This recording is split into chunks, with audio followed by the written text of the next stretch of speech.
盘的喽。决心，我要的是决心和态度，冲着他脸上喊。The reason Xinxiang lost his temper at Wang Chuqin was because, on the other side of the table, Japan's number one had completely gone wild.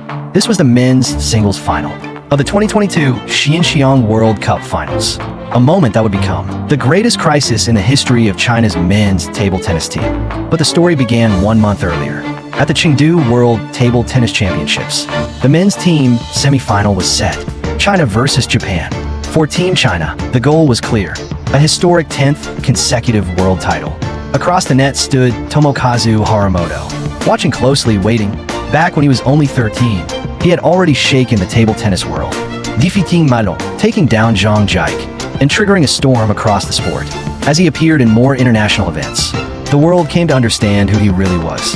A Japanese player with Chinese heritage, whose career goal was simple, to defeat Chinese table tennis. Some called him a gift China gave to Japan. Others called him the flame of revenge against Team China. His journey never slowed. When Jun Mizutani officially announced his retirement, Harimoto rose instantly as the undisputed leader of Japanese table tennis. This time, he arrived with one belief: victory. In a single stretch, he defeated world number 1 Fan Zhendong, then took down Wang Chuqin, the same opponent who had handed him countless defeats before. At that moment, Harimoto lost all restraint, because in one match, he pierced through 2 of China's top players, earned 2 points for Japan, and tore open a crack in China's dominance that had never existed before. He carried the entire Japanese team on his back. How could he not be electrified?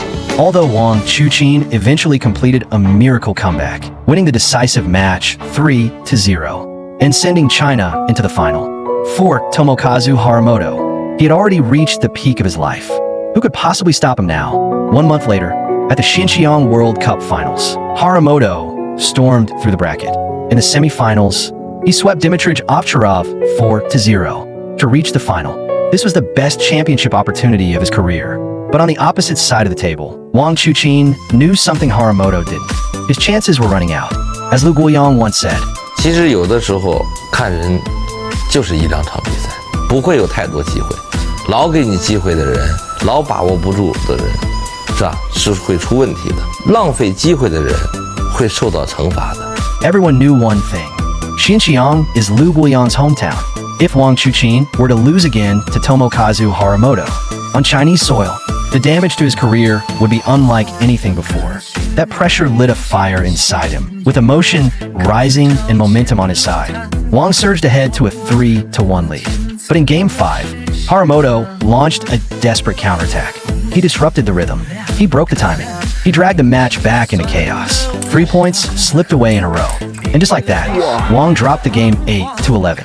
When he returned to the bench, Xinxiang could no longer hold it in.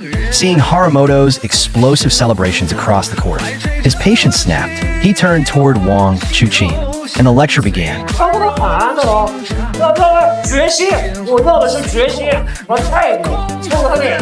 Back on the court, Wang Chuqin moved with precision, dismantling Harimoto's momentum like a master at work. Last time you beat me, I slipped up, he seemed to say.